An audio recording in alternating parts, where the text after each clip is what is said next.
The Lions win a close one in overtime, 41-38 in the hammer. Was it a much-needed win? Was it a must-needed win? Let's deliberate and definitely celebrate this one on the Three Down Bros next.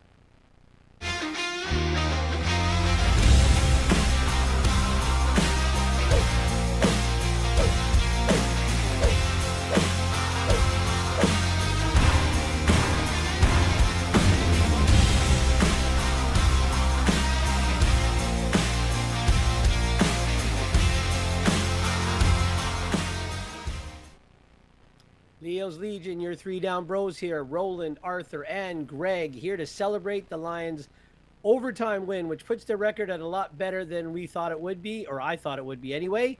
Overtime, 41-38. Did they sneak it out? Was it an ugly? Was it a great win? Let's talk about that with not only the Three Down Bros and our high-level thoughts, but you, the fans, as well. Looking forward to it. Let's start with Roland. All right. Well, welcome, guys. So if you're joining us tonight, as usual, please let us know your thoughts in the chat. We'd love to be able to banter with you. And if you agree or disagree with anything that we say. So first of all, welcome. Thanks for joining us tonight. My thoughts, man, it's so nice to win again. Seems like it's been a long time since we won. So that was my first high level thought. Let me read. Wayne says, "Good evening. Great comeback win by the Lions. It sure was." Hey, Wayne. We'll talk more about that, about overcoming adversity. But my kudos to a few key players. I thought that really played well. It's so nice to see McInnes catching balls again.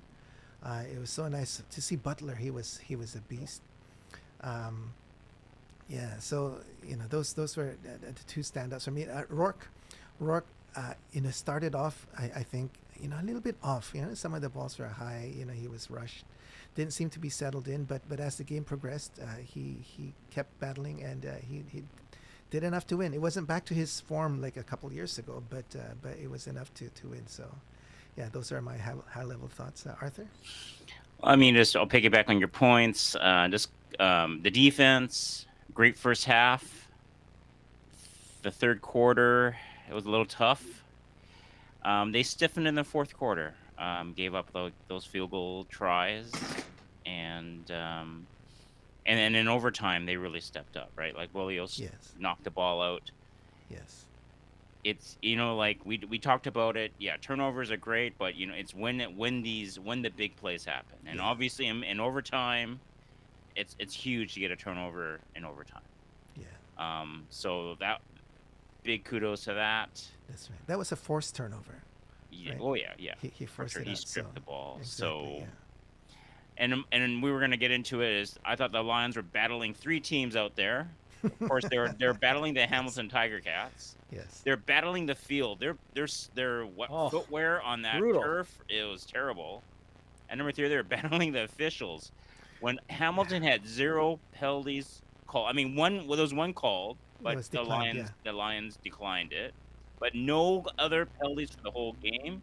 Ridiculous, absolutely ridiculous. Well, I'd have to say, the penalties that that penalty that was declined wasn't a momentum swinging penalty. It wasn't a big change. Like the Lions penalties sometimes put us in a hole.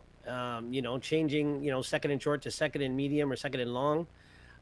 But I was just happy with the complementary football that they seemed to play. Is a lot better this time than the last Hamilton game. Like, I mean, if one of those units faltered, I mean, offensively we looked pretty good, but Greg always wants more because Greg is not cranky Greg this week. It's greedy Greg. But their units did complement each other a lot better than before. But I'd still say there's room for improvement. Well, how about this in overtime when the chips are down? Yeah, you got the turnover. Yes. You're on the 35-yard line. They just ran the ball. Yeah, and they ran it with some gusto. Line. Yeah, right? They ran it with some pride. They ran it with some. They had like Roland said, Butler was a beast, and like you said, I think just like a second ago, they had a chip on their shoulder. They proved that they can overcome everything that they needed to overcome in that game. So, I was happy, but we'll break it down as we go through today's episode. Yeah. So let me read a couple comments. Wayne says, all the games this weekend is great entertainment. It sure was. Mm. It sure was. You know, as a CFL fan, all the games this week was tremendous. Wayne also says the defense did improve from last week. Yeah, Yeah, there yes and was no. improvement. There was improvement. Greg wants So more.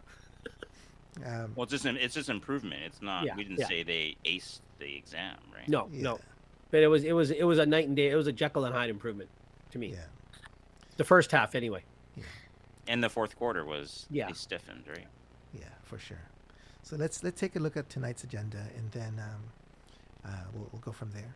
So as usual, we'll talk about adversity. So we started talking a little bit about that already, but let's go deeper, and then we'll go into offense, defense, and then special teams. This is kind of a rough agenda. If we deviate a bit, and if the guys online, if you start talking about other stuff, we could always deviate as well. I wanted to show a couple things before we dived into it. Just kind of the flow of the game. So if we look at the Q1 stats, let me bring it up here. Okay, Q1 stats. So 5 first downs for BC, none for the Ticats. We got 88 passing yards, they got 0. We got 31 rushing yards, they got 5. So net yards of 119 versus 5.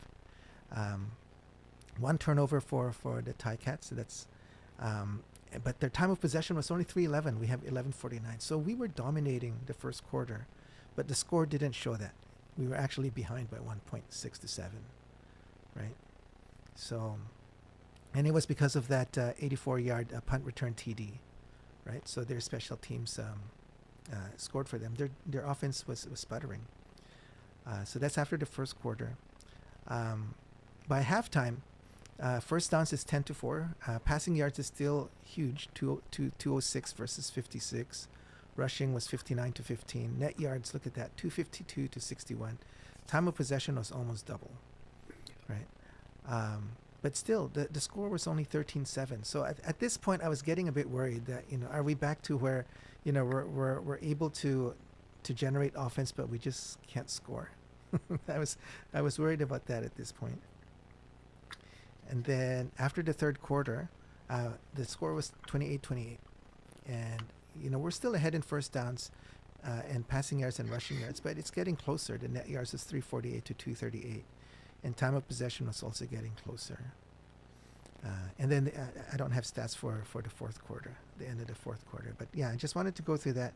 Any thoughts on you guys on the flow of the game before we go and talk about adversity? Greg first. Greg, go ahead. Yeah, I was, what I was reacting like that first drive in the third quarter. I mean, it is what it is, and I mean, that stat showed that the third quarter net yards was just astounding, and I was a little worried. But then, like Arthur said, the defense stiffened when it needed to, and that's huge. When they needed to, they stiffened. But yeah, Hamilton made the adjustments they needed to make. It's a home game for them. It's a short week for them.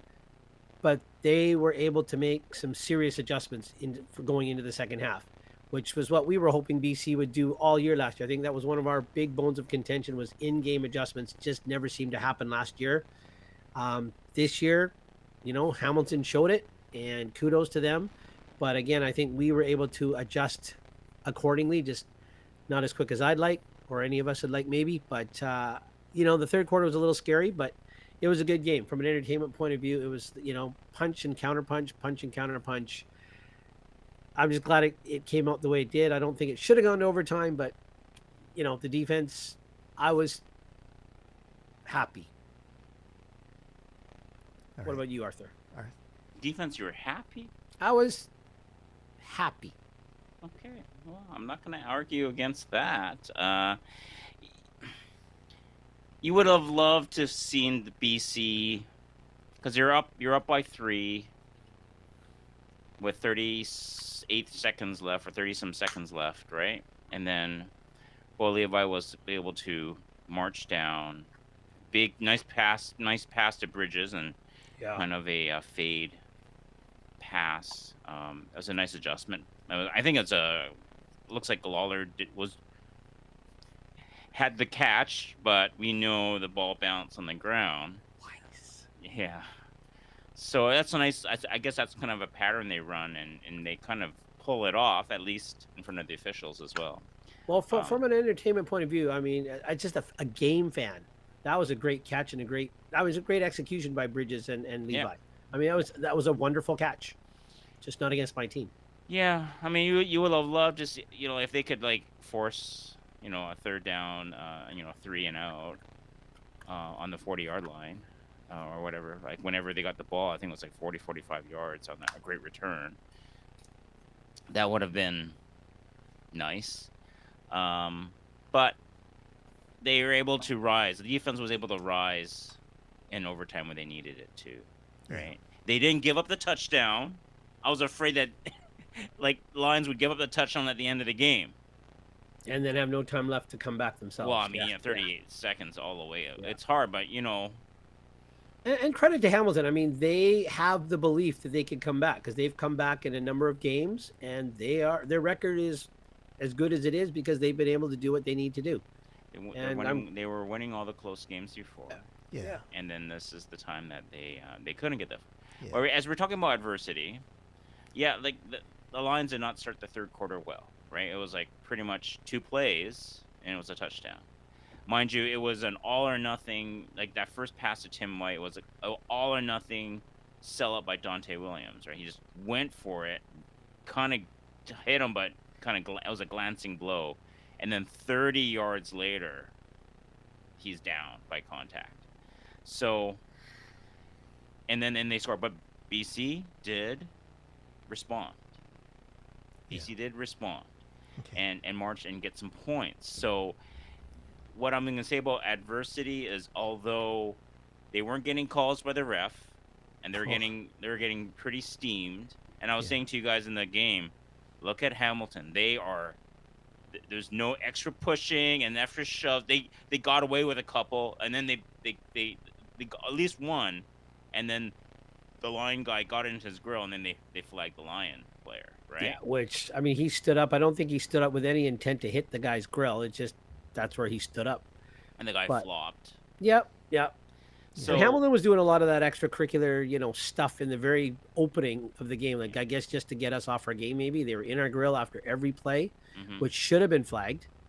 That's maybe not taunting, but like you said, objectionable conduct, or at least or misconduct, penalty, something. And then the footwear again. Like they battle a lot, right? That footwear, there's all this guy slipping, right? It's just not good. And when you don't have the right footwear, it's hard to like be super aggressive on defense, right? Yeah. So they adjusted, they hung in there. It could have been very easy for them to say, "Oh, Hamilton's got our number," right? But you got to give them credit. That last minute touchdown to Butler, right? That was huge. Yeah. And then the defense, yeah. Let me read a couple comments first, and then I want to paint a picture. So Wayne says the Lions beat a very good team. Yeah, the Ticats are a very good team. They did. Ticats surely have improved from last year, especially on defense. Yeah, and with Bo Levi there on offense, they're quite something. Q-Man says Benny saves his job, or at least Tim White did. All right, I want to paint a picture. So. You started off earlier, Arthur. You said Hamilton had 0 penalties. How many CFL games, if you look at the last 10 years, where one team has 0 penalties? Like, I don't know what the stats are, but I'm pretty sure that's very rare. Oh, didn't we read something like it's not? I mean, like 0 penalties eventually called on a team. I think there hasn't been one in like 20 years or something like that. Yeah, but so that's one data point. And the other data point, I showed you the net yards, right? So by the end of the first quarter, the score was BC 6, Hamilton 7. Hamilton scored on special teams, a return touchdown. Let me go back here. So, we had 119 net yards and we got 6 points out of it. If you look at Hamilton, there's basically no offense, right? 5 net yards. None. No. They got 7 because of special teams, right? So 119 net yards. We only got 6 points with 119 net yards. How much of the momentum killing penalties, played into that? And then we go into the second, at the end of the second quarter, our net yards is now 252, and yet we only have 13 points, right? By this time, how many penalties were called against us? So again, those penalties are killers, right? If you look at the number of yards that we only have 13 points. So, Wayne says, did you guys notice that TSN said the Lions had no penalties for the game? Yeah, they got it backwards. Yeah, it's a Well, tie they were cast. saying so much garbage about the Lions. I guess they had to give us something. And then by the time we got to the third quarter, it was tied. We still had more net yards, but by the third quarter, Hamilton scored 21 points in the third quarter. So, like the no penalties on Hamilton. I mean, if we look at the game video, I'm sure we can find penalties there. They're just not being called. I saw the punt return touchdown by Woolen. Yeah. I think there was a block in the back that they missed. What happens? 4 Lions came in with their first wave. He kind of split the middle. Yep. Great. Splitting the middle, not Victor. Splitting the middle. But you could have put a cruise ship. No. They got the Victor covered. Yeah. But he split the middle because he built He's up. fast. He all kicked the coverage and then he just went up front and then they couldn't adjust. Yep. And then one guy got blocked in the back. Well, mind you, he kind of stopped and then the Hamilton kept running and then pulled him over. Which we saw, hey, that guy got in front of Gary Peters, got called against Peters. Yeah. Same thing, right? And then the Lions guy went down because he kind of stopped because the returner was going right up the middle, so he was on the right side. Stopping to change his direction, and then bowled boom, over. he got bowled over. No call, and I'm like, that's a call, right? Because were they waiting to see like an extension of the arms? Because if that's the case, again, that call against Peters that Edmonton game, there was, basically the guy stepped in front of Peters, fell down. Well, he kind of positioned himself to be in front of Peters. Yep. And then once Peters came to him, he just lunges at the ball carrier. Yeah, a little more emphatic lunge versus the line guy getting bowled over. It's like, oh, I'll try for the tackle, but I'll also try to get the penalty if I don't make the tackle. I'm gonna get one or the other, and he got the other. That's a glaring one I saw. Obviously, we're talking about the pick that went to a touchdown for because the ball was tipped. Because the ball was tipped. Come on, that's ridiculous. Garbage. Ridiculous. So Yeah. Because I think somebody in one of the forums I was talking in, they said, okay, ball is tipped, all fine and dandy, but the guy that was picked, shouldn't he have an equal opportunity to go after the ball to intercept it? Because it says each receiver should have equal opportunity at the ball. Well, when he's picked, that's not equal opportunity. Yeah. I don't Even understand. the ball's tipped, right? I don't understand that rule at all, right? So if it was tipped, the moment it's tipped, they consider that no longer to be a pass. Exactly. It's like a live ball, so to speak. So right? if it's a live ball, then there's no interference. Everyone can. Anything goes. It's a free for all. Because what wasn't that called in the Grey Cup? The ball was a fumble, but a guy pushed one of the guys going for it in the back. Oh, Toronto got the ball, which is great because it was against Winnipeg. But hey, pushing in the back from the Winnipeg out on a loose ball. Well, is that not like a pick on a tip ball? Same thing. Yeah, that rule doesn't make sense to me. It just does because it benefited Hamilton. That's all. Yeah, but you know what's worse is that on the field the official did not know that it was tipped. Yeah. And yet he did not call the PI. Right? So if you don't know that it was picked, you should call the PI. He didn't call the PI. So that doesn't make sense at all to me. Wayne says, was it not my favorite reffing crew, Andre Prue? Wayne! We agree again. So, but again, I did say to Arthur, it's not always Andre Prue. It's just he's the one that has to put the call into the mic. It might be his team, the goofball that's calling on the other side kind of thing, right? Yeah. But kudos to the Lions in spite of all that. Like Arthur said, we're battling like 3 teams, right? In spite of all that, we gutted it out at the end. Yeah. And we, even in overtime, right? Like it went into overtime. We were able to gut it out. And when it made when it made a difference, we were able to generate. Our defense generated a turnover. So I mean that OT was pretty perfect, right? Yeah. I mean, able to get that strip. Well, we won the All coin them- toss, which was yeah. a 50-50 thing, but that was Yeah. that Yeah. made a big difference. And then and you can rush to the 12-yard line, right? Yes. So you just Yeah. you're not gonna pass, right? That's It's right. Those are all safe. so basically safe as plays. man on man, we're just rushing it, and they know we're just gonna run the ball, right? Because I mean, we just need to kick a field goal. Yeah. You know, some coaches would have just kicked it from the 35. I or, was you know- saying we should just punt it to the corner and get a rouge. But Arthur was pretty upset at that. I never heard the end of that, Ro. Come on, Okay, man. let's- It's a man sport, man. Win it Hey, win it with a field goal. we prevented them. There's I always would that like to see them point- ram a touchdown in. To be honest, 0.1% with you. I chance would that like you to might see hit that. the uprights, right? So, Square. So, but then if they get it to the 12, then it's hard to hit it square in it, like because it'd be like one of Legio's ones, like it hits the upright and bounces in, right? yeah. So, So Hasper Life's asking, what does tipping have to do with interference? So I'm so confused. So this is what I understand, Habs, and I'm not sure if I have this complete. So normally when you pass the ball, the defender and the receiver has an equal chance to get to the ball, so you can't interfere with it with each other, right? But once the ball was tipped, I guess what I'm guessing is that they're considering that ball no longer to be a pass. It is now just a live ball, and it's a free for all. So since it's a free for all, then there's no receiver and no defender. Anyone can get the ball. I think that's probably what they're saying. I don't agree I don't agree with that rule. It doesn't make sense.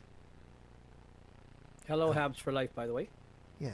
Todd says, what happened first, the tip or the pick? Does it matter? That's a good question. Well, I don't think know, the pick yeah. happens first because the routes run before he launches the ball, right? I mean, Todd is right though. If the pick happened before the tip, then Then that's definitely that's definitely a PI.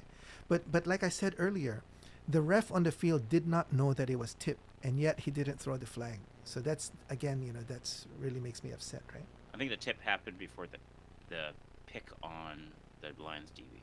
Yeah, possibly. we don't have any highlights queued up, do we? No, I didn't. Okay. I mean, I watched it again, and it seemed it's pretty close, but there's no way any receiver or anyone could oh, it's tipped. All right, I can go ahead and initiate body contact, right? Yeah. Hapsor says, I do not agree with that either. Q-Man says, tip rule is also in Div 1 and NFL. Okay, I didn't know that. So I guess that's similar to in the NFL. So once the ball is tipped, then it's just a live ball. So the Lions are getting a lot of tips on Bo Levi's passes, and it worked out for them in last game because they had a couple that it was a tip and then they got the first down, and it worked out for them on that touchdown pass.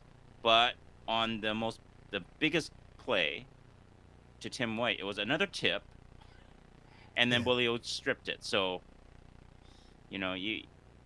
I guess when you have these tip balls, eventually it's got to go BC's favor, and Yeah. That was good heads up ball on Bolio. A great heads up ball. It was, yeah. And the guy, you know what? Just don't knock it out. Just get on the ball. And I was, normally we saw that tip. I inside my head, I'm thinking, yeah, okay, Lions going to be looking around, not see the ball. Hamilton will recover it, and or whatever. I was just pleased as punch that the Lions recovered it, but I was in my head, I was not expecting that. well, he had 4 guys there, right? Yeah, Yeah. but I've seen too many recently where they've lost sight of the ball, they lose tracking of it or whatever you want to call it. So, But man, that but was it couldn't that happen was- at a better time. It was awesome. It was. I was sitting on the edge of my seat. That was such a nail biter, and but I'm I think glad all that of they won. Richmond heard us cheer when that happened, guys. I mean, Yeah. All right. So adversity. It's great that we were able to finally battle adversity and end up with a W. That's what Buck Pierce was preaching since the preseason. Let's talk about offense. Thoughts on the offense? Guess we'll start with Arthur maybe. Yeah, they committed to run a bit, so they were able to run the wall. I like the first pass. It was like a little play action, and they hit McKinnis deep. get McInnes into the game. Yeah. Yeah. And then obviously that paid dividends throughout the game where McInnes really stepped up for the Lions. Yes. But yeah, just committing to the run. I didn't like the kind of guys getting free at Nate. And Nate had to like scramble and Yeah. like with his legs beat the rush and get a first down. Of course, he took a couple of sacks. Yeah. But I think all in all, it was a good effort. I mean, obviously they put up a lot of points. Yes. Didn't like some of Nate's hot potato with the ball At the beginning. in some yeah. junctures, but like you mentioned, Roland. But yeah, I think all in all, it was a pretty good game. And then they when the chips were down, they made plays. They executed well, and then what we talked about in overtime, just running it down the gut. Yeah. Yeah. So before we go to Greg, so Nathan Rourke 408 yards passing, 24 of 40. James Butler 14 carries, 85 yards. A lot of receiving yards too. Yeah, a lot of receiving yards too. Where is it? He has 55 receiving yards, 7 targets, 4 receptions. Justin McInnes was our top receiver, 159 yards, 8 catches on 12 targets. A game to bring him back. That's good. Aiden Eberhardt, Greg's favorite, 3 of 3 for 120 yards. He Yeah, got the long balls. huge. Yeah. Wayne says James Butler had a great game, especially getting a receiving TD. Yes, for sure. And that was not a well thrown ball either. That was a Yeah. duck of a spiral. But Yeah. And then maybe this is the one. Actually, let me jump. Kotoy was only 2 of 2 for 22, but one of them was a hard fought touchdown. Yeah. that fires up a bench though. That kind of Yeah. stuff. Holy cow. And then, but this one is the one kind of little blemish. Keon Hatcher, 10 targets, 3 receptions for 31 yards. He dropped a few balls. 2 or 3. Yeah, and at crucial times too. It wasn't, So, and funny thing, Rourke was also under receiving stat. He got 1 reception for a negative 2 yards. That was That's when- right. Was that a tip? Yeah, Yeah. it was a tip ball that he caught. Yeah. All right, go ahead, Greg. Sorry, I interrupted you. No problem. So I thought offensively for the most of the game, they kept Hamilton's defense a little more off balance than they did when they were here at BC Place. Hamilton wasn't able to kind of key up and just focus in on one thing. But yeah, I was a little worried when they brought was it Stubblefield comes up on the edge, and it's like our tackle didn't even see him, doesn't even know he's there because he's so locked into what he's got to do. And Butler's going out. I think both those times Butler went out for a pass or picks up a guy from the other side, something. But more often than not, Nate was able to dance around and get out of there. I'm just glad he didn't get smoked. Okay, if I can go back to the footwear, do you guys remember when Nathan was scrambling and tried to plant and launch that Yeah. ball and both feet out? He fell backwards. Yeah. And I'm thinking, okay, if that re-aggravates the oblique or pulls a whole pile of other stuff on top of that, I was holding my breath there. Actually, it was probably better that he fell back versus Yeah. try to follow through because those guys converging on him. If he followed through, they would have hit him. So Yeah. he fell back, and then the guys went Yeah, over they top of went him. right- Yeah, but I'm just saying, falling back unexpectedly, I'm just worried he pulls something, right? Because you just everything, the hit he knows is going to come, and that's a little more expected than all of a sudden your feet going out from under you. And what if they went in 2 different directions because that grass was, I don't know, the humidity, whatever it is, we got out of there. But offensively, they played a lot better, complimentary wise, because I mean their field position wasn't great again. But I just thought they did a much better job of keeping Hamilton off balance defensively. Yeah. And Butler was Butler. And again, it was just good to see all that. But my one negative thing is what Roland said. And I was talking about it with forums all during the game that it was like they were forcing that ball to Hatcher. I know when you drop one, you want to come back as a quarterback right away to get him the confidence back. But there are some of them that why are you forcing it to Hatcher in coverage? One was intercepted by Hauser, if I'm not mistaken, and did that lead to the tying field goal? Can't remember, but it led to something. They went ahead a bit more. I think they were up by 1 and they gapped up on us. Oh, okay. So it just it's like, okay, if he's not open, if he's not, but then again, was it because Rourke was under pressure and Hatcher was the closest check down? But I Well, mean, some of I think it was those a forces poorly could have been thrown ball. costly. Like even if he tried to, like, he was underthrown to go to Hatcher, and then he threw it right to that D lineman, right? So Yeah, I'm because like, we thought did somebody fall or whatever, but it yeah, was it was. I don't know. I like if Hatcher's like what did you say? Rolling 10 targets, 3 catches. Yeah, 10 targets, 3 catches. Yeah, okay. After like maybe target 6, and he's dropping or he's not like you've got the other 3 that were playing great. How many targets did Berryhill have? Did you mention Berryhill? Yeah, 5 targets, 3 receptions, 23 yards. Okay. See, even his percentage was even better than Hatcher. But Yeah. Human says it's the soccer turf. It's 2 centimeters longer than normal field turf. Same as BC plays. Guys slip often. other than Okay. the longer 6 studs, not the little molded short ones.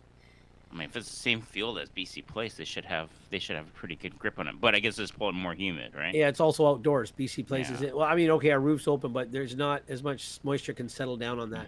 So it's And I more wonder. I slick. also wonder if the ball was wet because a lot of Nathan's balls fluttered. Mind you, Bo's didn't. So, there goes that theory out the window. Yeah, bows look pretty good. Yeah. So maybe Nate could it be? And I mean, your quarterback mindset too. Are you trying too hard and you're just too amped up, and maybe he's just throwing it too hard, and his mechanics are not spiral. At the start of the game, he seemed jittery, but he settled in later on. Yeah. Maybe because he just wanted the win so bad because Nathan is a competitor, right? But Yeah. offensively, satisfied, happy.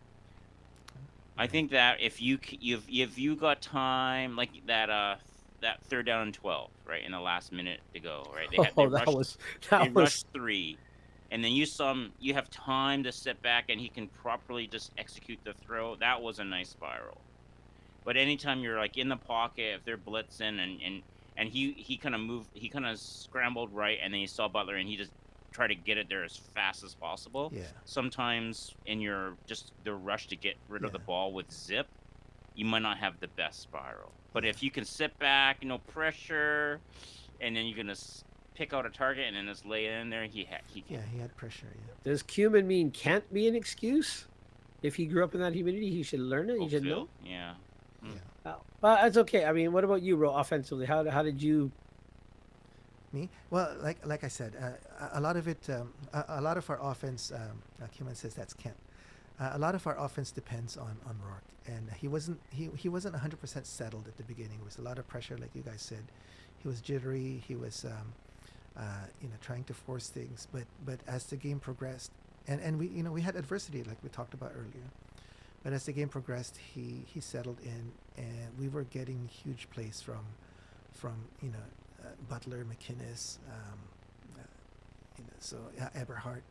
So that I think offensively it was a very good game, and when we needed to run the ball and get the first downs, we got it. So, Unlike the game at home, yeah. in that last 3 minutes when we needed a couple first downs, we I couldn't. mean, they scored 33 points. Should be enough to win the game, but Yeah, it came down. Yeah, it basically, like you said, Greg. It came down to that possession at 2 minutes 45 seconds left. The one time.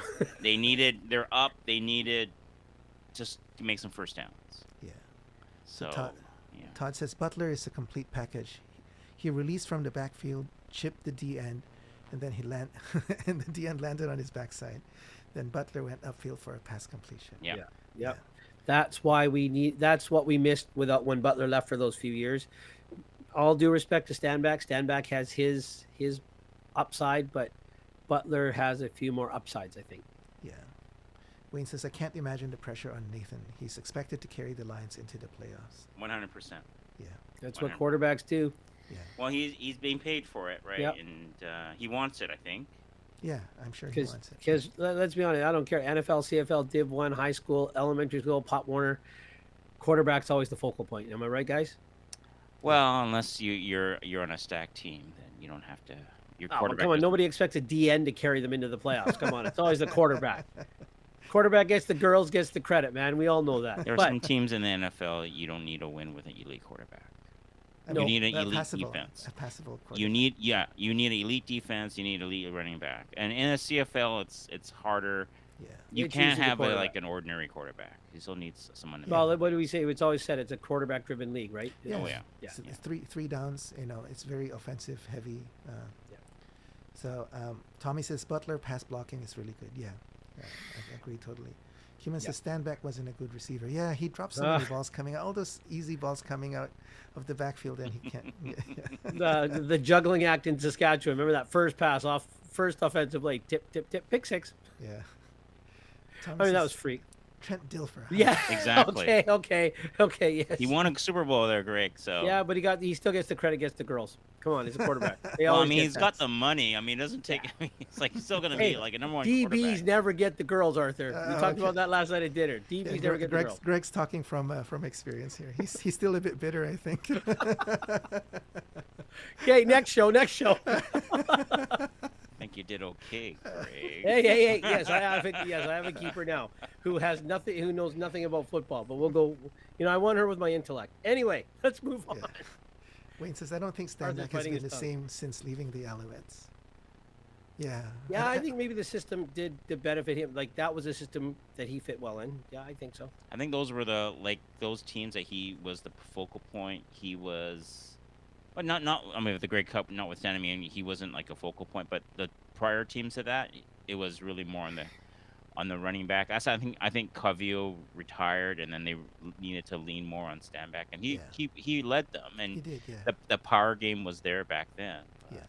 And they had other backs that they could put in if they needed to have the back come out, release as a receiver. Like a second down back. Yeah, second down. Yeah, exactly. Yeah. NFL would be the third down back, would be a kind of combo guy. All right, so let's switch gears to defense. Let me read a couple comments first from the guys here. So Tommy says, the D looked a lot better with Woods and Awe on the field together. And then Yeah. Well, I did say that when we were leaving, didn't I, Arthur? Like, Yeah. hey, did the D play better because of the linebacker combo, or were they, like Benny said, pissed off and frustrated enough that they just played better? I mean, they were able to. I mean, the running game from Hamilton really was not there, right? No. So, yeah, and then Rene was blitzing a lot. So I mean, he got a couple of tips. He got a couple of tips. Yeah. But I do agree with you. It hurt him a little on his special teams cards. Maybe he was, gassed. I don't know. Well, I mean, you're playing. You're Yeah. playing. You're But playing like on that's what the they get paid to do. Yeah. Yeah. So. And then GoPro Peter says the Lions defense bent but ultimately did not break this week. What a timely forced fumble in OT. Yeah, Yes, it was. that forced fumble, that won us the game right there. But we all know how we feel about bend don't break defense on this show. Well, one of us anyway. Yeah. But welcome, I think this is GoPro y- Peter's yeah. first first time I've seen him anyway. So welcome. Yeah. If you're new, welcome. Glad that you joined us tonight. But yeah, that again we mentioned it a bit earlier, but just the presence of mind, not just to go for the tackle, but knowing that that if we get the ball, that's it for their offense, right? That's the game right there, and that's the Yeah, advantage. 'cause that's the right turnover. You do not get a second shot at it, right? Well, if unless we don't score, right? If we Yeah. don't score on our I turn, mean, you're already at the 35-yard line. So then Yeah. you're just. I mean, you're pretty much in field goal range. yeah, So it's having if your offense and you're first, well, if you're second, you're done anyways. But your offense, you're first, and you have a turnover. That's you're in a really bad hole. yeah. So something went our way. We won the coin toss because there is an advantage in going first in overtime. So But I think something- you guys told me it was smart of Sean to say go defense first, right? Always. Yeah, that's Yeah. we should always go defense But first. I in guess the overtime. stats show that the team that goes first usually it ends up winning more often. But you still want the advantage. You still want the ability to go 3 downs. Yeah, because if you go first, you're trying to score a touchdown, and only if you get stopped and you're on third down, then you got to kick the field goal. But if you're going second, then you know what you need to either tie or win the game, right? So if you need a touchdown on the third down, you're not going to go for a punt for a field goal. You have to go for it. yeah, you're gonna go for it. It's a So you got- massive advantage. yeah, you got one extra down to get that score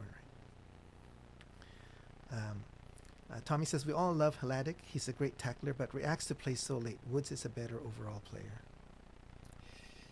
I, I, I don't know. In talking to a lot of the alumni players during the game, Haladic is fundamentally an IQ bang on. He's in the spots he needs to, but he's just not as fast as Woods is to get to a spot. I think that's my opinion.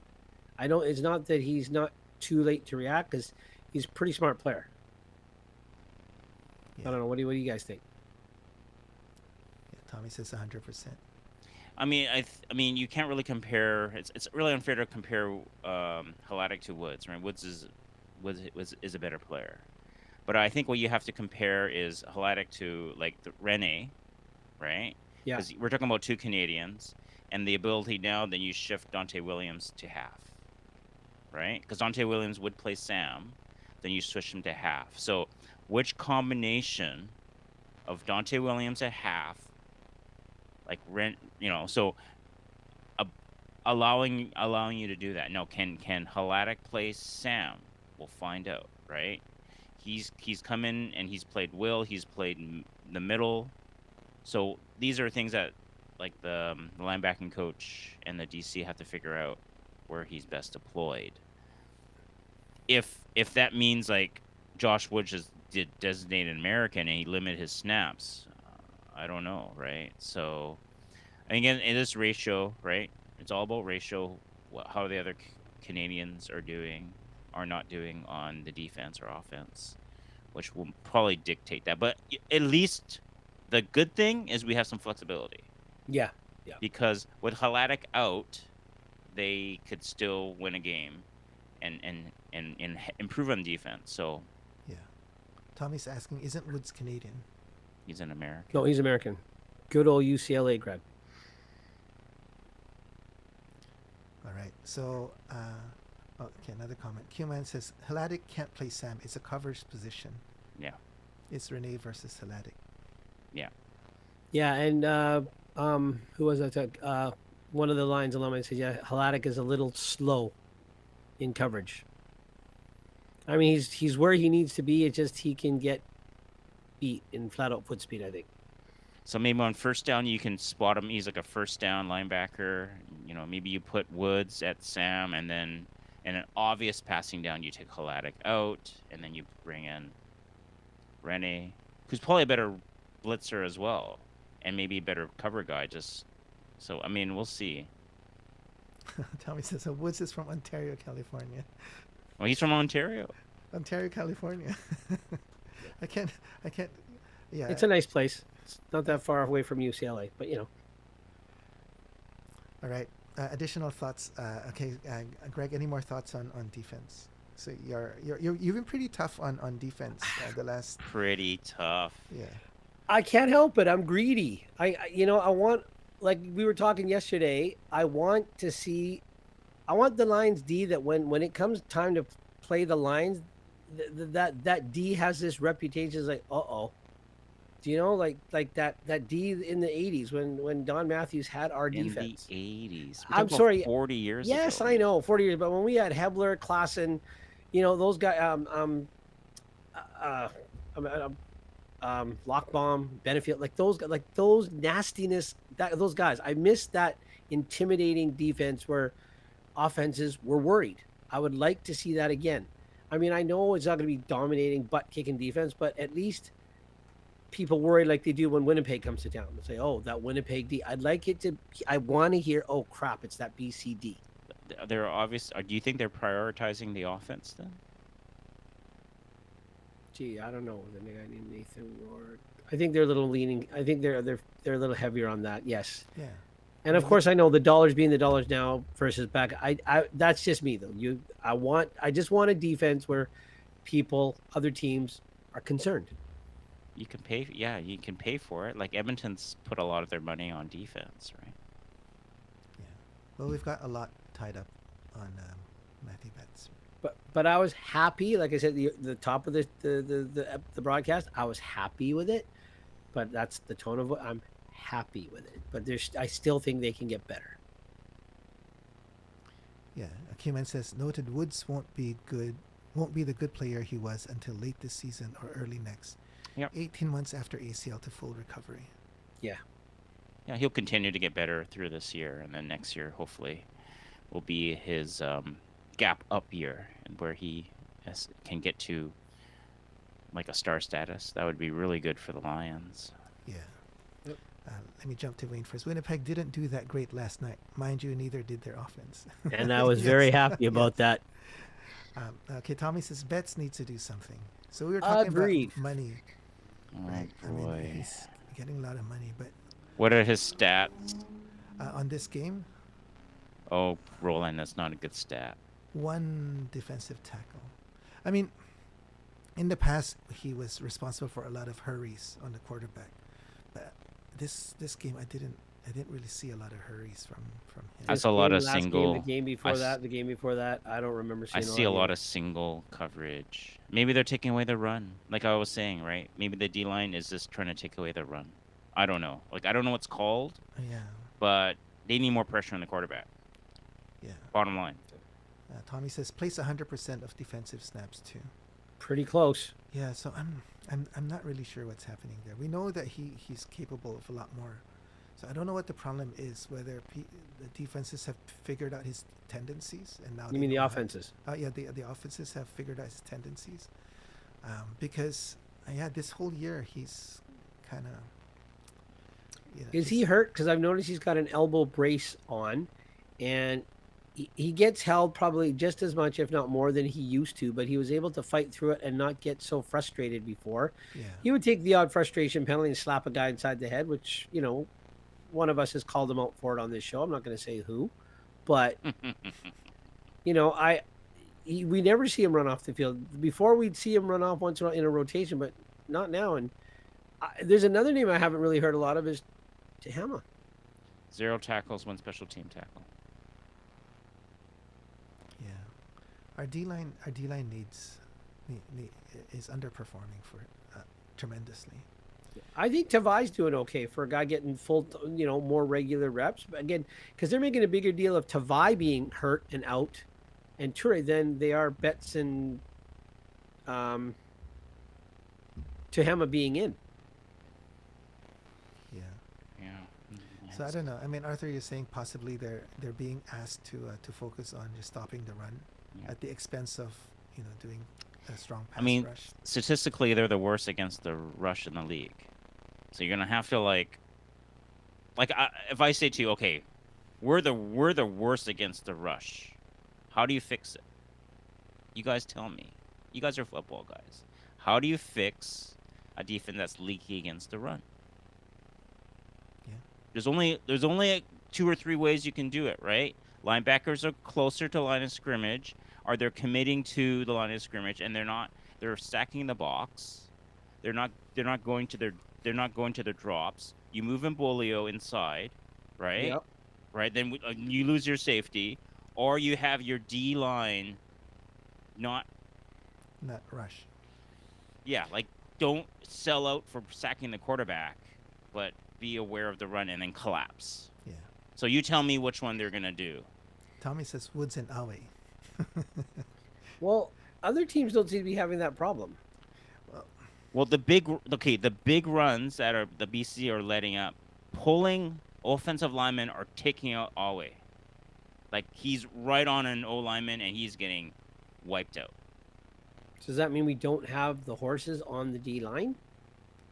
Well, Because they're not able to get in the offensive lineman's way? Okay, maybe you stand your ground harder, and they are better against the rush last couple of weeks than the last time they played. So they are probably been asked to just stand your ground a little bit more. Which means no pass rush. 'Cause Well, you're I standing mean- your ground, right? How much? Yeah, you lose if you stand your ground for 2 seconds and then you go after the quarterback. Well, you Greg, don't how go many? how Yeah, many ball's steamboats- gone in a second or more anyway. And Yeah. I mean, like in the last 3 games that Lions played, who do they didn't want to get embarrassed by Ouellette again, right? So they gave up 75 yards on the ground to Ouellette. But who are the 2 quarterbacks that they played? They're pretty much MOP candidates this year, Yeah. right? The So you ball's give gone them an in 3 extra seconds. second or 2 in the pocket, they're gonna rip you apart, and that's what happened. So with the same strategy against maybe a tier 2 quarterback, tier 3 quarterbacks, we may get home and we may get better pressure. But against Saskatchewan and Hamilton, two of the best teams in the CFL this year, these are the last 3 games. This who the Lions played. I mean, they like Willette was going to run over us, and we didn't want to give up 150 on the ground. So I could see what they did there, and then they just probably carried that over to Hamilton. Yeah, I mean, I hear what you're saying, and it makes sense. It makes sense logically, but I would like to see it mixed up a bit, right? So maybe instead of 100% of the, possible passing plays, maybe 5% would be okay. We're gonna try to rush the quarterback or something, right? Well, what I said is only applicable on first down. If it's second and long, they're not going to run the ball, especially if Greg Bell or Augustine go out of the backfield. Then, okay, I think you have a green light to rush the quarterback, right? I don't think they're standing their ground where there's no back in the backfield, right? Yeah. When they do a spread offense, so you got to get after the quarterback. There's no. At that point, there's no excuse not to get after the quarterback. But second and longs, we have not been able to apply exactly. pressure Well, we haven't been able to get much pressure, so we had a first down or second down. Yeah. So then that tells me then that it's not just the play calling. Oh yeah, it's not just a play call. Like straight up pressure 4 on 5, or 4 on their 5, we should be able to get home. Yeah. Other teams can get pressure. Greg is right. Sometimes. Yeah, with 3. We've seen that. 3 against R5 and then they get 3, right? Yeah, mathematically, that should not happen. Come on, a kindergarten kid can figure that out. 5 is bigger than 3. But don't forget, we're the only team getting called holding, while the other teams can get away with it, right? That's true, yes. Because, you see our D linemen coming back with the helmet turned completely around on their head. Yes. So Tommy says, Tomasi, Loli, Hendricks, Tavai have looked solid. Rest of the D-line hasn't been great. My point exactly. The ones that aren't the focal points. Like, again, Tavai, this is his first year getting regular snaps. They make a bigger deal of him being hurt. Then, you hear more about these 3, than you do Betts and Tehama. These are your inside guys, right? Yeah. And, I mean, you even hear more about these guys than Covington. Is Covington, dare I say, on the downhill of his career? Because, 10 years in the NFL, has he got nothing left? He's changed his physique. He's changed his style because it's a different game. He's recognized that. He's got a record-holding Hall of Fame dad to give him pointers. Yeah. Don't hear a lot from him. Todd says, I think coaches are letting D linemen play recklessly while trusting their athletic ability. So there goes their fundamentals. I think we thought differently. They're being harnessed, I think, versus being trusted. Didn't we talk about that? I would say first down and like a potential running down. Maybe they're being held back. But hey, there's plenty of second and longs. The running back is in. It's not going to be. You're not running. So there's no excuse. Yeah. And that one you're not being harnessed. Second and long, you're not being harnessed. Yeah. Human says the last 3 games, 72, 56, and 65 leading rusher versus our defense. Yep. They're making considered effort. Yeah. Tommy says Covington hasn't done much since coming to Tommy's right. Yeah. But he's not getting paid much anyway, so really. Yeah. I think Covington's like, if the knives are out for our defense, if there's a hit list for the defense, I don't think he's not really high up on that list. Yeah, you guys know I really love Betts, but I think. Do we see what jersey Roland's wearing today? I'm not wearing. I'm wearing Burnham. I'm wearing Brandon Burnham today. I'm not wearing my Betts jersey. I really love him, but we need to see something. Anything. Because maybe, like you said, maybe he's banged up. Like if it's his elbow, because I think it's on his. When I saw the interview, I think it's his left elbow. Maybe that makes it hard to fight through some of the blocks. Maybe it's hard to do any hand fighting because it just. Not that I'm trying to make any excuses. Then, if that's the case, alternating with some people instead of, I can't remember which one of the commenters said he's in there 100% of the time. Yeah. Well, I mean, they have a 7-man rotation. Yeah. So. Human says Covington is a rotational player. That's all. Nothing more, nothing less. Yeah. But when he's on, you don't hear about him a lot. But maybe he's taking the double team and triple team and doing that job, so it should free up someone else. Well, I think he's more the nose tackle, right? He's the Yeah. guy that kind of anchors the middle, and then if there's a running play to try to shut it down. So All right. It's 9:25. Let's quickly talk about special teams. boy, Greg. Okay, I Greg, guess Greg, go first. This yeah, one, man. Yeah, Greg, go first. I don't want to talk about special teams because it upsets me. Coverage was fine. Return game is Coverage was fine. it was okay other than the touchdown. TD I mean, yeah, but I said in the forum I will drive 7 and the coach to the airport with Brian Burke as my co-pilot and a quarter in each hand to give them to catch a plane home. I That's not how the saying went. But no, anyway. I'm not a hockey guy, but I made my point. Special teams is return game is so bad. The word sucks is complimentary. Oh, I cannot stomach watching our return game anymore. And there are a long line of players in the Let's Talk BC Lions forum. They want the coaches gone. They want the return game. Like, it's blow it up and start all over because you can't get any worse. Find some dime a dozen running back out of Pop Warner in the U.S. that has 4.3 speed that can get to the corner like Tice did, and just let them run. And coach these guys to set up a wall, for heaven's sakes. And again, maybe we're getting called too many blocks in the back, but no, I'm done. That's it. We're running a short down, but I've said too much about special teams already. They suck. Return game sucks. Yeah. Well, Cuman. Yeah, I was going to say that first long return in years. So 7. Yeah. Whoop-de-doo. You know, after that fumble, the next return he did 82 yards on a kickoff return. That was first long return in years, Cuman. Absolutely. That was I think the most excited we were on a return. well, for the okay. Well, longest time. Terry Williams had one. It was, I mean, not a punt return. It was a missed field goal. I mean, that's the comeback win against Ottawa. Remember, in Yep. BC plays Where Lucky caught that TD pass. yeah, in the last minute of play. So that was that's the last time they had a dynamic return. Is that game? And So- you know what? I felt good for 7. Like when you see those behind the scene clips of how the team responded to him for that, because he is a teammate, and they needed to have him feel better. But at the same time, his reaction, maybe he still thinks he's packing his bags. But if he actually had 4.3 or 4.4 speed, he scores. He outruns Brandon O'Leary Orange, or he outcuts him because he only had to get around O'Leary Orange. And if he had speed, he'd have. But his full out just looks. But that loping set us up. versus that running. return set us up for was it a TD or Yeah, it was a TD. Yeah, Yeah. I think Nate ran and then Mazzoli ran. And Yeah. Felt good for Mazzoli, but yeah, that's. Yeah, Cuman says 7's return was the turning point in the game. Well, I mean, they gave him a short field for once, so that was good. But Yeah. I mean, I think Tim White had better returns. Set up their offense better than 7 did on his other returns. So I would still Yes. I would still say, like, the special teams, in my opinion. Well, number one, they gave up a touchdown. They didn't get a touchdown.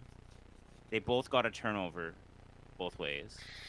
The return yards, if I look at the return yards, yeah, I mean, they got 25.6 average on 5 punt returns. We had an average of 4.8 on 4. Enough said. Yeah. Enough Tommy said. says they had Manigo in camp. He's impressed in the return game before. Who's that? Is he playing for someone else in the league now? I think he might be still in their practice roster. I don't know. But they Well, made some changes. I don't know what they're gonna make some more, but they Because should. Jermaine Jackson, I think, is higher on the depth chart than McGee, but he's hurt. Mm. And Cuman says who? I'm not sure too. But I mean, bottom line is the special teams. Like, that was my keys to the game before the game is Yeah. they need to Make make a a difference. difference. And I was outlining they're not getting a lot of points outside their offense. I mean, other teams get their defense chipping in with punt or fumble returns for a touchdown, or interceptions returns for a touchdown, or special teams points. we're getting hardly anything. Oh, Jawan Mani. I was just gonna say yes, Tommy. I got it. Jawan Manigo, wide receiver and special teams So specialist. we are this the margin of error, the margin of defeat for the Lions this year. I mean, there's some close games. I Yeah. mean, something out of their special teams would have Or, made a difference. yeah, or defense, right? Or defense. I mean, anything non-offense, right? well, I mean, thing is, it's hard for the defense to score. They need a turnover and to score, and that's probably asking a little too much for the special teams to be more dominant. Yeah. Like have some short fields, change the momentum of the game. Get a touchdown. That's what we need, and I think they still are not doing well in special teams. Yeah. Yeah. I'm not gonna use the S word, but maybe Oh, that's sorry. very I did. accurate. But I mean, they need have some improvement. returns They outside my really house. need improvement. What do you think, Roland? Yeah, definitely. We've been so down on special teams for The so return long. game specifically, not Yeah, place on the kicking, return. not On- place on- kicking. but- Yeah, no, not on field goals, but on the returns. But this 82-yard return, let me see.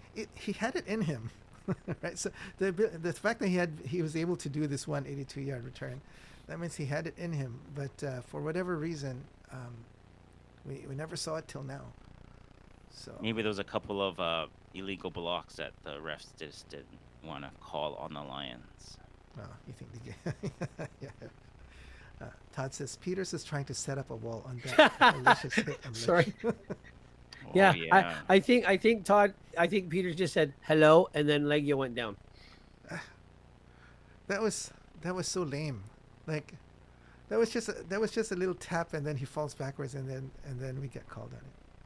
I think Peters was like, "Whoa," and was like, "Hey, don't run into me," and then he falls down. Like, yeah, I mean, I just checked that guy that Manigo. He's not on the roster, not on the not on the practice roster. He's not on the suspended. Nothing. Okay, Q-Man says he was cut after first preseason game. 5'7", 175. That's the typical Rick C return scat guy that gets pulled down with one arm if he runs into a crowd.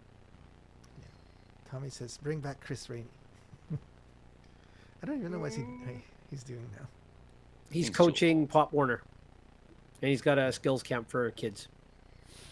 All right, but I think with maybe we'll if McGee did not return that 82-yard kickoff return, my guess is that would be it for him, right? Yeah, probably. But maybe It still might be, right? yeah. Yes, That might not be enough to raise because, like I said, Arthur said what? How many 4 point something yards on? And that's with that big one, right? I don't. Well, I think the big one was a It was a kickoff. kickoff. Yeah, Kickoff, sorry. kickoff. All right, so that's special teams. Let's go to Arthur's questions and then All right. predictions. All right. Well, Roland, you're a proud Canadian. So, who are you most proud of? Which Canadian player are you most proud of on that Thursday night game? Well, two stand out, right? Actually, quite a few stand out. Bolio is Canadian too, so Yeah. Rourke stands out. McInnes stands out because he's back. No TDs, but Big yardage. Key. Yeah. Yardage that needed Yeah, to be key. made. It's 3rd and 12. Enough said. Yeah. key yards. Actually, quite a few Kotoy. That TD that Kotoy did was tremendous. I could And watch then- that highlight over and over, man. That's then- like 4 and then- guys going into the end zone. Oh, And then Bolio with that strip to basically win the game for us. It's tough, but it's great. These are all Canadians that are doing really well. I think just because we haven't seen him play for so long, McInnes, and Yeah. that's what Q-Man says too. Yeah.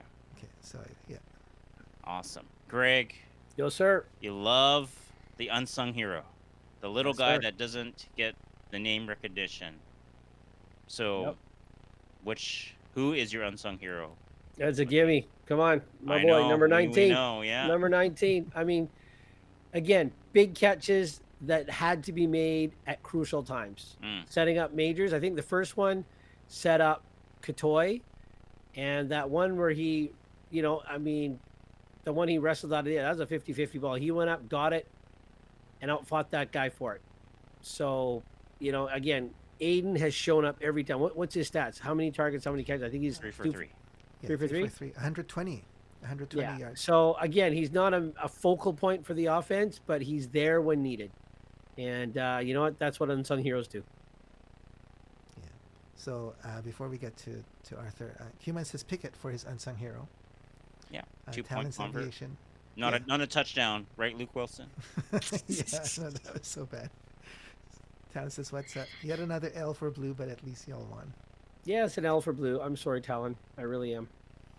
All right. Not. I'm sorry for how Talon's feeling. Yeah, that's true. Okay. My big truly. picture moment. I think Ryan Rigman was on Sportsnet 650 during the week, and they had to talk to him about the defense, and he says, "Yeah, it was a little too vanilla. Things will change." Okay. After this game, not. No, before it the was prior to this game, Oh, right? okay. Prior to this During the game, bye, yeah. after the first game, right? Obviously, the first game it was pretty obvious. They're trying to limit Lawler, and they let the underneath zone wide open, and they didn't adjust in the last two series, and they gave up two majors to lose the game. Yeah. So he goes, "Things will change. Yeah. Things." I'll quote. I think I'm paraphrasing. Things will change. Things have to change. Yeah. Quote unquote. There were changes for this game. I mean, Like people were shuffled. true, yeah. Okay, But- let's say Haladic does not have the arrival of a baby. Does that still shuffle still happen? Well, I still think Robert Carter Jr. becomes half, and Kent Jr. You mean is corner? on the corner. Oh, okay. Dante Williams probably goes to half. I think that shuffle still stays the same, regardless of the linebackers, right? Because the linebackers basically, It becomes a ratio thing. yeah. I mean, as long as you have one Canadian there, that's the most important thing, right? So what was your big picture then? The big picture is, I think, the GM and the coach went to the DC and said, What's up? I think it's a little bit more aggressive than what's up. yeah, I not guess. what's up, like what the heck Yeah. was going on there, right? Like, Fix yes, it. you want to take away Lawler, but there's a 20-yard zone, like why, like underneath. That's a bit too easy, right? A bit too easy. Well, You think that's Buck Pierce type of defense? nope. I mean, I'm okay. I'm all for a 20-yard cushion for the receivers to come to you and then you close. But when you're at a 20-yard cushion and you back up 10 as they're coming at you 5 at a time, that 20 yards becomes a 30-yard, 35-yard. That's horrible execution of that cushion. That's not what you do a cushion for. Human says Rig Maiden was a DB. What's IIRC? If I recall If I remember Okay. correctly. If I remember correctly, yes. I don't even remember him playing football, but Cumin, kudos to you, man. maybe in like whatever U US, Sports or whatever. yeah. Yeah. But I don't think he's Canadian though, Rig Maiden, is he? Is he? I'm not I sure. thought- No. Yeah, I'm not sure. So my big picture moment is I think the head coach and their GM went to the defensive coordinator and Yeah, says, to make changes. or the defensive pass coordinator and say, we need something more Yeah. and something different Well, and was it something has to enough change. for this game, or do you think there's going to be more? Well, I mean, we have. I get it's the best receiving core in the league, the Hamilton Tiger Cats, and Bo Levi Mitchell probably the leading candidate in the East for MOP and probably leading candidate for the whole league. So they, I mean, in the last 3 games they had the top 2 quarterbacks in the league right now. No, Yeah. apologies to VA, and he's right there with them. He is, But yeah. I mean, they've had some tough teams, and yeah, they got shredded. They got shredded for some yards. So hopefully, we'll see when they face not like top tier quarterbacks. We'll see when they face Caleb Evans and the Montreal Alouettes. Yeah. That we will get to a prediction soon. You don't think it'll be MBT? I think he's No. benched. I saw an I think- article. Yeah. Benched. Okay, I wasn't sure. I mean, a pick 6 and all that, and he's not really He shown. hasn't been playing, yeah. Not his MBT, Okay. Super Grey Cup MBT. All right, let me read a few more comments then. So, Palin's giving a shout out to Sergio Castillo, 63-yard Yes. field goal. Yep. That was Tying Paul huge. McCallum. Yeah. Wayne says, thanks for the upbeat show. Okay, good night. Good night, Wayne. Thanks for joining us. Well, yeah, it's getting late for him. Yeah. Mark says they didn't miss Edward Nope. Cooper last And week. neither did I, Mark. Neither did I. All right, let's go with the Prediction time. predictions. And it's me first. All right. What was our predictions for last? From All last right. week? So the final score was 41-38 BC. We'll start with Greg because he was first last week. Greg, the prognosticator, picked 37-23 Hamilton. Yep. I picked 24-21 BC, and Roland picked 30-27 BC. Kudos to my pros.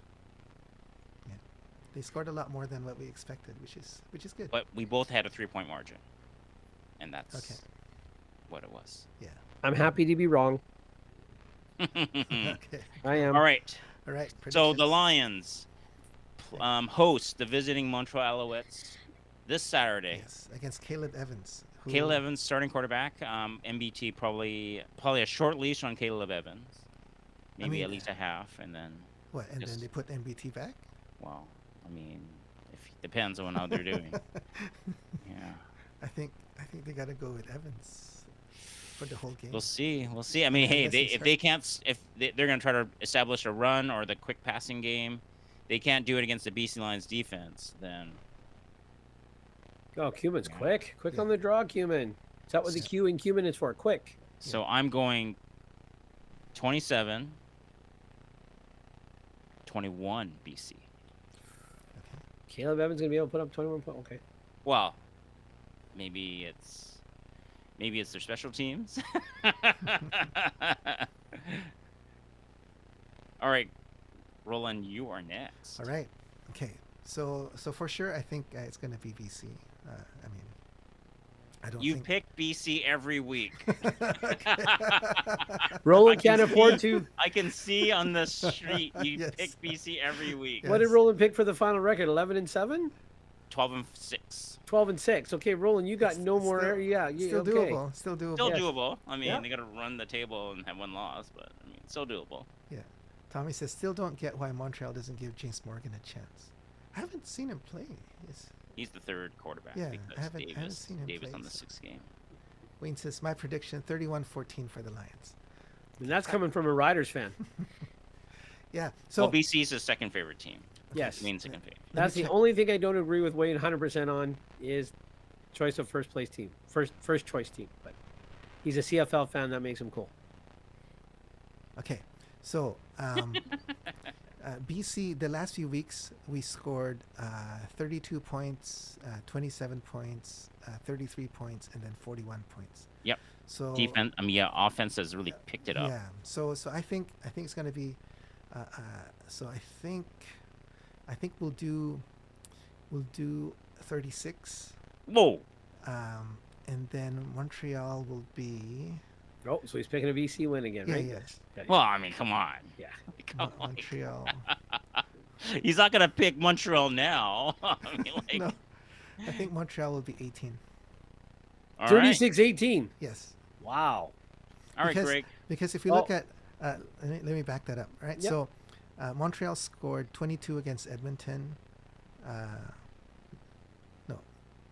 22 against Edmonton, 6 against Saskatchewan, and 23 against Calgary. All right. Okay. So that's my prediction. Wayne says, "Thank you, 3 Down Bros." Thank you, Wayne. Thank you. Thanks, Wayne. Okay, the Lions always play You're sure B- BC, right, Roland? You're sure Yes, BC. yes. Yeah, BC, 36-18. All right, Greg. Sorry. Go ahead. What did I pick quickly? Am I able to ask quickly what I picked my 3-game prediction before the next bye? Was I 1 and 2? Yes. Okay. Well, I've already got the 1, but that wasn't the one I expected. BC always plays Montreal well in BC Place, although they don't play backup quarterbacks well. And Caleb Evans is a mobile backup quarterback, yes? Yeah. Yeah. Yeah, but I'm going to say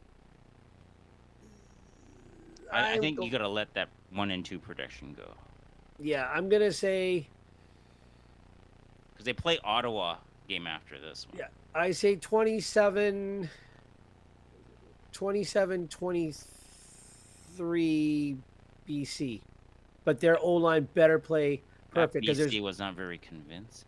no, it wasn't.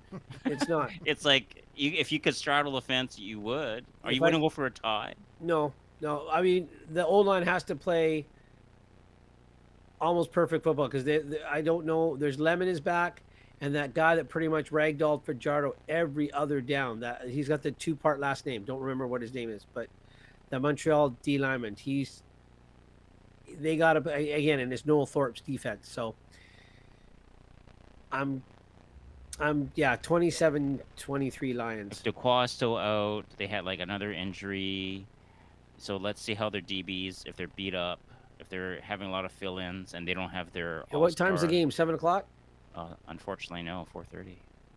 on a Saturday. Okay, Yeah, so there's yeah. that benefits Montreal to somewhat. Yeah, A little. Well- sorry, that's a little bit better for a Montreal little bit. versus a 10 Yeah. o'clock game. It's still late for them. Remember, because all the games are like either Yeah. 4:30 or 1:30, right? Yeah. So 27-23. But we need it, and we also need another big game from number 19. No pressure, Aiden. I think he's. Arthur. I think he's gonna. Oh, I already made my prediction. did. 27, Yes, 21 right. BC. Tommy says Isaac. Yeah, at that the guy. end. Thank you. Yes. Thank you, Tommy. Mark says they need to be ready for steady blitzing Yes. from Noel Thorpe. Yeah. Yeah. But the good thing is that we have a mobile quarterback who can think on his feet. So, but of course we don't want him getting hit. Right? Nope. And we need to contain Caleb Evans because he can be confused easy. But I think Alway can take him. yeah, if Howie can get there. Yeah, I mean, it's just, I mean, if it's a 4-man rush and then Alway spies and then.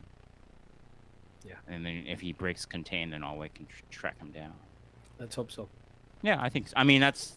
I think that's always straight. And Betts generally has a good game against Montreal. Let's just hope he has let's hope this is Betts' breakout game of the Yeah. year. Yeah. Lord knows, or sorry, let's just hope it's his most significant game of the year to date, and it goes uphill from here. All right. It's 9:47. We're a little bit later today, so let's call it a night. Tommy says, I think the Montreal center is out too. Yeah, they got banged up quite a bit with this last game with Edmonton, so which is good for us. But thanks, guys, for hanging with us. It was great chatting with you. Have a good evening and a great week, and we'll see you again next Sunday to talk about this Montreal game. Okay, take care, everyone. Have a good night. Go Lions! Go Lions. Go Lions. Get to that game on Saturday.